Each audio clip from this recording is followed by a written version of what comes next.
Oh, welcome, welcome, welcome to the One Thing podcast, where we all get to usher in a new age of humanity. Homo spiritus is what we call it, by practicing dancing with the one thing that we as individuals and as communities and as countries have yet to try en masse. That one thing is the connection to the higher self part of our true self anatomy that people call by various different names, and we encourage you to call by whatever name works for you. We often use the word source or higher wisdom or spirit, and sometimes other terms than that, higher self. But use what works for you. Our prime directive above all else is to make and constantly return to TOT connection, the one thing connection, day in and day out, as our first step in dealing with life problems, rather than viewing life problems as things we can solve separately from TOT. And in this episode, we are covering spiritual resilience, why resilience remains limited without the one thing. So we're going to be offering you some important framing and tips for upleveling your spiritual resilience. Perfect. And so, what about if we start with the definition, like the dictionary definition of resilience, just so we're all starting from the same page? So, there's a few different angles to it. And so, the first one is the capacity to recover quickly from difficulties. And the second is the ability of a substance or object or person to spring back into shape. Right. And keep that in mind because we'll be talking about keeping our field full, and that's the shape that we're considering here. The other is more definitions, if you will, is a toughness, but that doesn't mean a toughness like, like a rough edged. It just means like a fortitude. I think I would say it that way. So a fortitude, a flexibility, a durability, a sturdiness, a strength of character, and the ability to bounce back. So we're calling that bounce back ability. And that's really probably the best way to think about resilience. And it's a muscle to build, just like everything else. Indeed, for sure. So, spiritual resilience, as we envision it, is about using our connection with the one thing, with whatever you call the one thing, to stay centered and recover quickly from the unexpected, the undesired, and even the unacceptable, instead of going down the tubes into emotional, verbal, or behavioral chaos, fear, gridlock, or attack.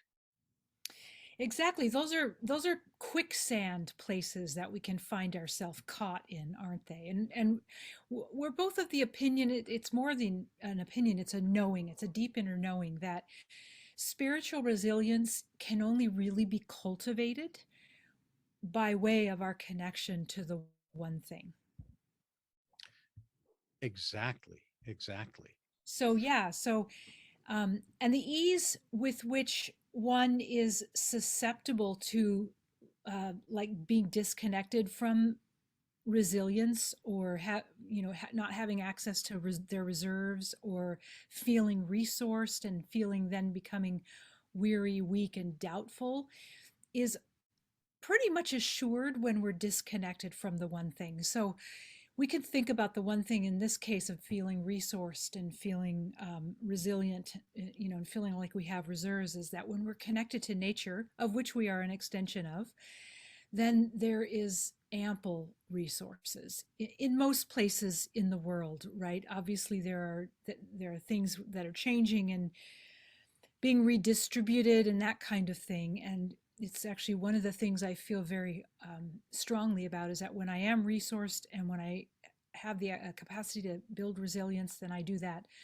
for myself and for the collective. I know that when I'm doing it for myself, I'm putting energy into the collective. For those who need it, who can't quite do the work that we can do when we're in a peaceful place, they can have an easier access to it. So in our connection to the one thing, even when things don't make sense to our human mind, to our lower human mind, when we stay connected to the one thing, we are shown our next step. We are given a sliver of understanding, or even sometimes more than a sliver, I just say it that way because I don't always get big, huge chunks of understanding. I get small and no, it's not. That's not true. Sometimes big, huge chunks of understandings drop in, but it's usually the next piece and or the next step or the next portion of understanding, and that really can only drop in when I'm connected to the one thing. And there's also a it's called the peace that passeth understanding. When we're connected to the one thing, we have this knowing. It's like a centered knowing, a still point of just trusting that things are going to be okay, even though it looks a little left of center or wobbly or whatever word you would put to that in the current situation. We know it's going to be okay. And And when that Lori very, says left of center, she's not talking politics. oh, no, no, I'm talking about, not being on the bullseye. Yeah. Yeah, when things are off track, let me say it that way. Thank you for clarifying that. Yeah, there's a higher truth that's always, always, always available to any one of us when we're connected to the one thing, and the bigger picture gets revealed in the process. And this strengthens our inner countenance, our resilience, our sense of being resourced, and it actually builds love in every particle of our being. Right. And so, what's important about this to me is that I can only be so resilient if I'm trying to do that in a state in which I'm feeling separated from higher love, higher wisdom, source, whatever you're calling that one, the one thing. If I'm trying to be resilient on my own, I can only go so far. But when I tap into those more vast resources for replenishing and recentering me, that level of resilience, that spiritual level of resilience, is a state of just immeasurable abundance. And so that kind of spiritual resilience is what fuels our bounce back ability. Yeah, perfect, perfect.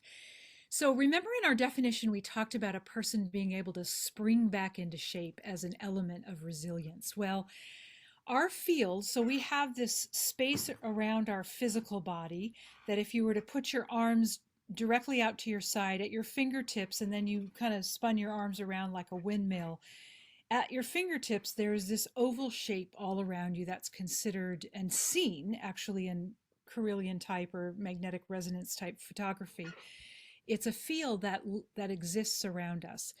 When we're disconnected, that field tends to be collapsed. And when we're connected and especially tending our field to be full, which we'll talk about here in just a moment, then it looks very, very different to one who sees, or to, that type of photography that can pick up, magnetic field stuff. The best way I have to offer a visual to someone who isn't really maybe necessarily practiced at keeping their field full is a hot air balloon in the air. So we've all probably seen hot air balloons. They're so gorgeous, kind of just moving over a canyon or a field or over the ocean, or they're just lovely and they're colorful.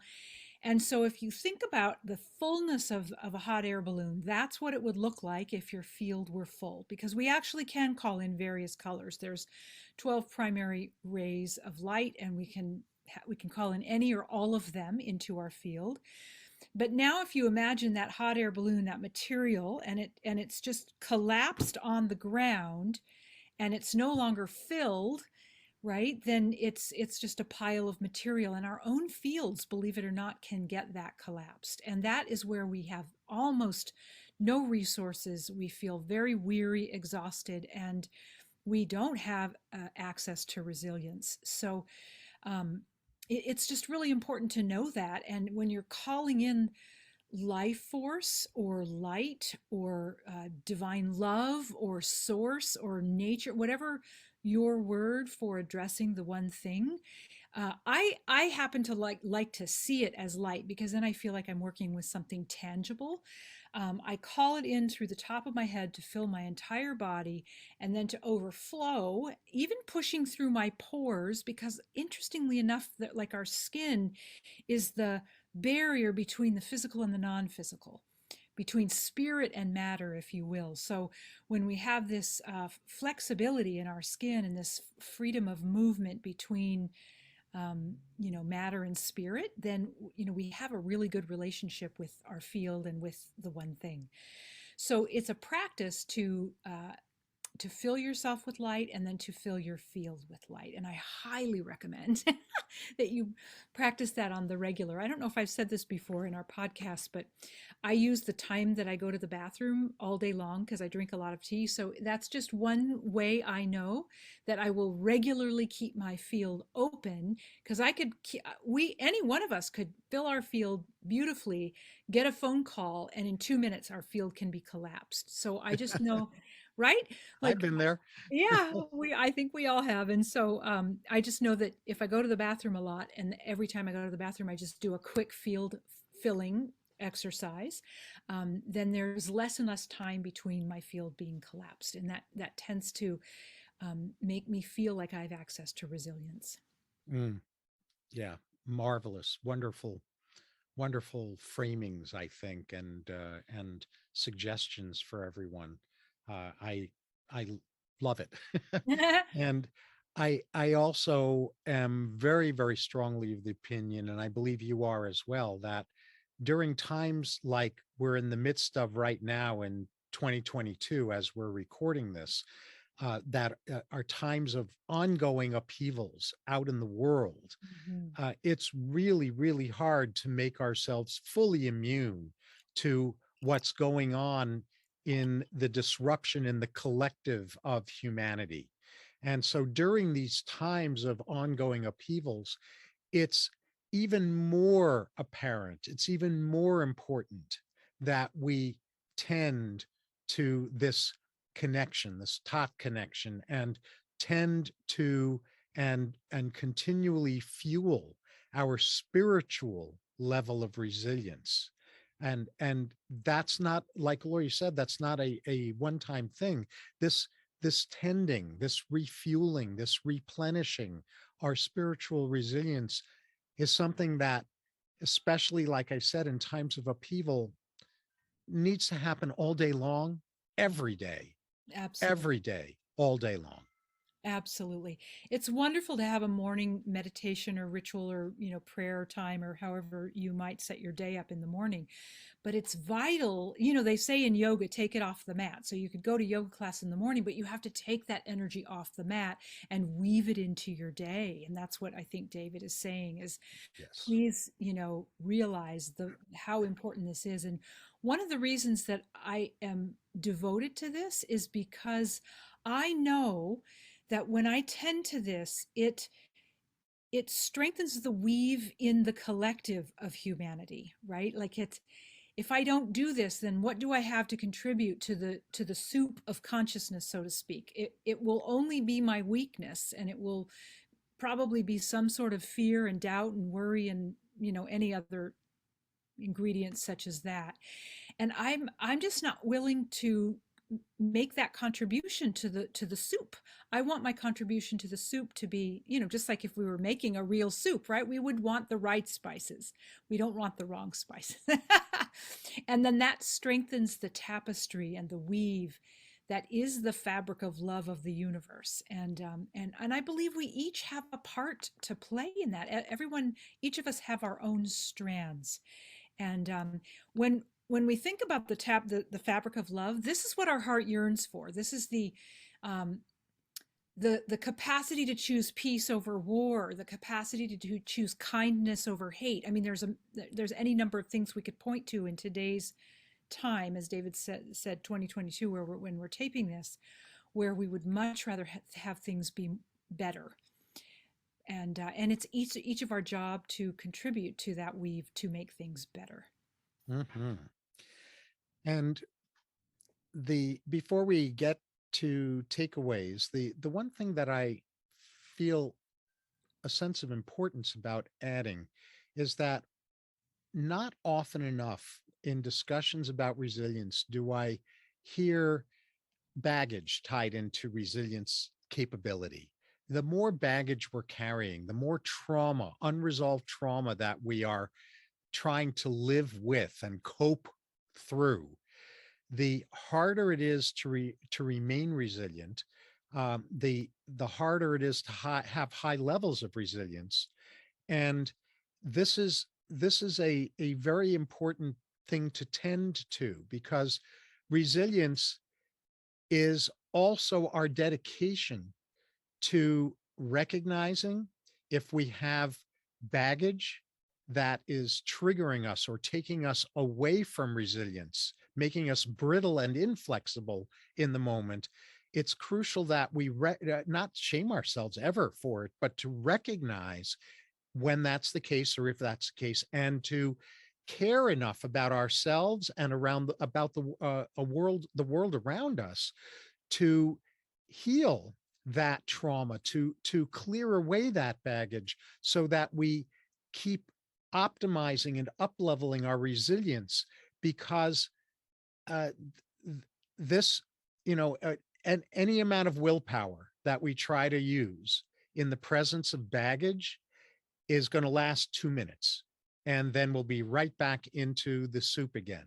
So in attending to that, harvesting that you've heard us talk about in other episodes is something that's very important in activating our ability to turn undesired, unexpected, and even unacceptable life experiences into something that fuels and elevates our spirit and our empowerment and our resilience.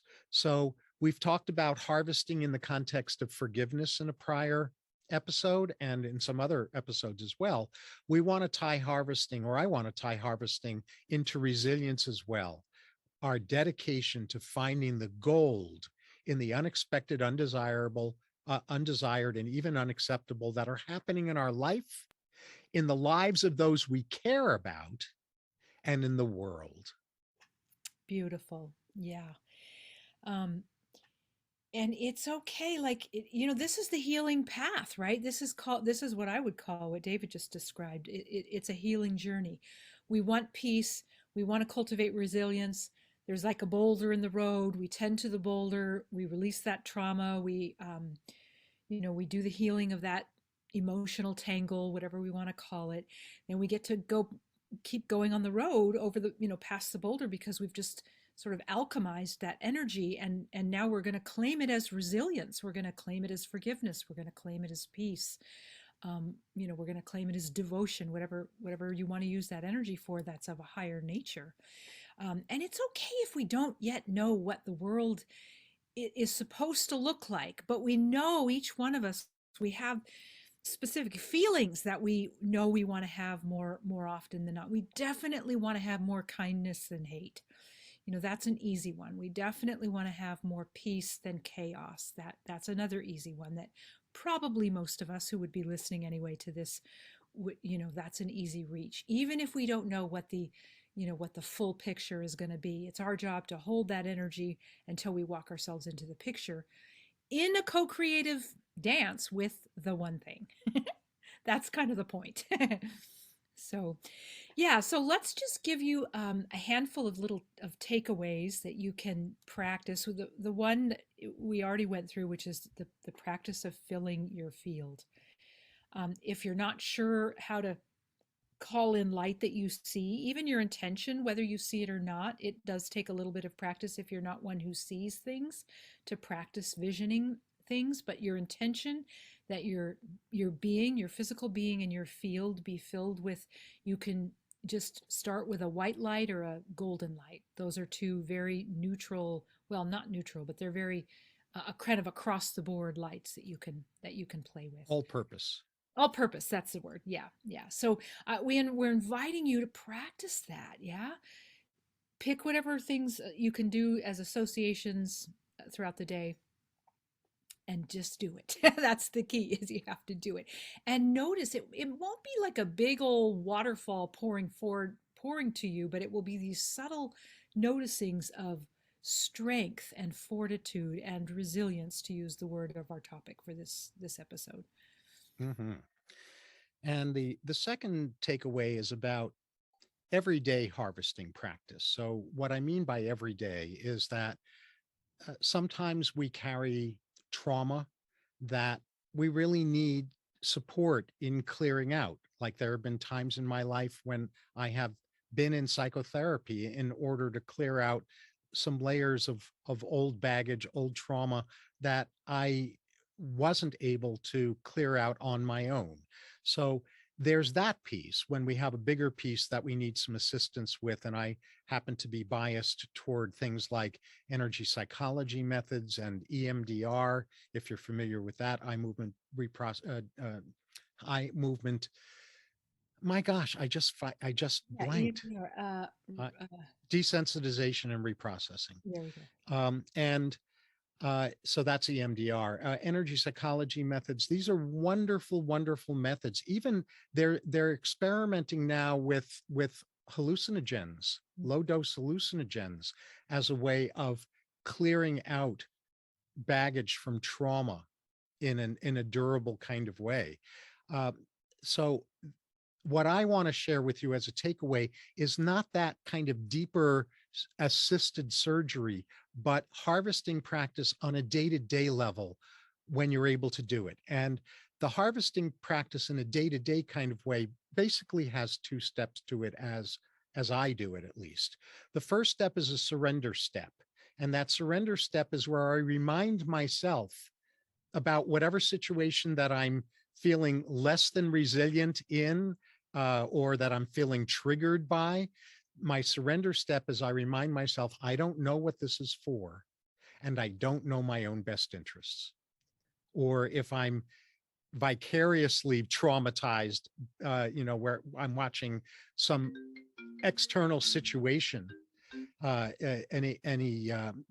event or a person who's suffering, I don't know their best interests. I don't know what this is for. I don't know my own best interests, or I don't know their best interests. That's the surrender step in a day-to-day, in the moment harvesting practice, which is followed by a TOT step, the one thing kind of step, which is after surrendering, opening up in humility and asking higher love and wisdom, show me what this is for. Show me what this is for in the realm of higher love and higher wisdom.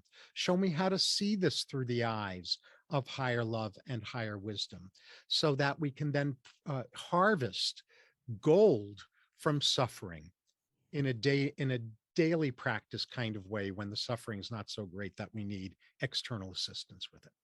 Yeah, yeah. It sounds like the difference between keeping the house clean a little bit every day versus a deep cleaning. Something like that. It is easier to keep the house clean than let it all pile up. And our Mm-hmm. and our house, I mean, oftentimes our mind, body, and spirit is considered like our house. The house of our temple, I guess is the way to say it. So that those are so good, and I would also add to that list of energy psychology. I would add a creative health process, which is such a great way to move energy, to transform, to release trauma, to heal. Maybe we should leave a link for some information on that. On creative healing and creative health, yes, for Yeah, sure. it's actually being researched for a while now to be understood to be as effective as meditation, and even in different ways, even more so. But it activates and it causes the same outcome as meditation, like lower cortisol, healing, calmer, faster recovery, faster um, medical healing if someone has something they're recovering from, like a surgery. So it's kind Yes. of important. Go ahead. And I just want our listeners to know that this is something that you're trained and certified in. You Absolutely. really have We deep dive, broad and deep expertise in this. Yeah, and this is why I can say this because I've watched it for years, not only in myself but in others, and it's pretty magical, if I can use that word, not to be dramatic, but it kind of is, you know. We're we humanity used to sort of be held captive in the energetic signature of suffering, and we're now in a new energetic signature, which is ease and grace. And so doing something like a creative process is right under that umbrella of ease and grace. And I'm going to piggyback on that because you're saying something really powerful here about us being emerging into ease and grace. And this has to do hugely with spiritual resilience, because if we get caught up in things going on in the world that look like the opposite of ease and grace, we're not going to be in an empowered state inwardly or outwardly. So when we're noticing things going on in the world that seem like the opposite of ease and grace, the reminder for all of us is to reconnect with the one thing, because our internal state of ease and grace that we can bring through us can enable us to deal with those external situations far more effectively than if we get sucked into the appearance of lack of ease and grace in those external situations. Yes, absolutely. Not only do we have the resilience to do what David just said, but we also, it's a gift to those who are otherwise wildly distracted and just surviving. So Yes. I find that to be one of my big motivators, because I feel like if I have the capacity and I have the spaciousness in my life to do it, then it's my job to do it, right? For my brothers and sisters on the planet.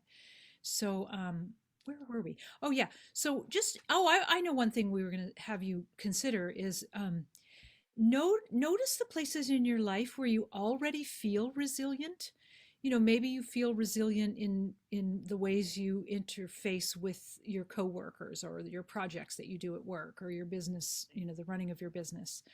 And try to tap into what that resilience feels like, so you have you're activating the memory of resilience in other places in your life. You can use that as a template and carry it into other places in your life, especially when your mind says, oh yeah, you're weak here. It's like, well, yeah, but we know resilience, and so we're just going to bring that template over here, and we're going to practice it in this, you know, arena of life that could use a little bit of an upgrade in resilience, if you will. And don't let your human mind make exceptions for where you are or are not being resilient, right? Like you get to say, David mentioned the what I think you said, using our will. We can't strong our Yeah, misusing willpower. yeah. Yeah, I have come to understand that the best use of my willpower, my will, is to make the connection to the one thing, so that I know exactly what to do in the next breath, you know, or not do, or how what's important to, you know, to higher energy in the next breath. That's the best use of our will. Strong Yes. arming ourselves to do things that doesn't work. And how do we know? Because we've been doing it for eons. And it hasn't worked. And it hasn't worked. So this is the best data we have. Yeah. Anyway, and know that resilience loves to, well, first of all, is happy to be built like a muscle, but it loves to be nourished. You know, your spirit knows what nourishes your resilience. Beauty is a beautiful way to nourish your spirit and your resilience, even in troubled times. You know, there's always people who will pluck out like the one splash of color of a flower in a war-torn area or something like that, and everyone, it's like it just cracks our heart open when we see those kinds of photographs or paintings, or, you know, anything that's being given us from another part of the world, and even in our own backyard, right, like literally and figuratively. So um, beauty is the extension or the expression of love, if you must know. And we're going to do an episode on beauty. So since the entire fabric of the universe is love, and that means us, each of us too, because we're an extension of that energy, the nourishment with beauty is profound. So seek it out and know that that will help build your resilience muscle. Mhm. Okay, so anything else before we talk about our teaser? I think you should lay it on them. What Lay it are we on going them. to do in our next episode? Okay, where our next episode we feel is appropriate to the times, which is conspiracy theories and the one thing. That's like a Sally sold seashells at the seashore kind of thing. Tongue twister. Conspiracy theories and the one thing. So join us next time because that ought to be a very juicy segment. And until then, remember to dance with your better half, the one thing, so you can keep living more and more fully as Homo Spiritus. And thank you for being with us.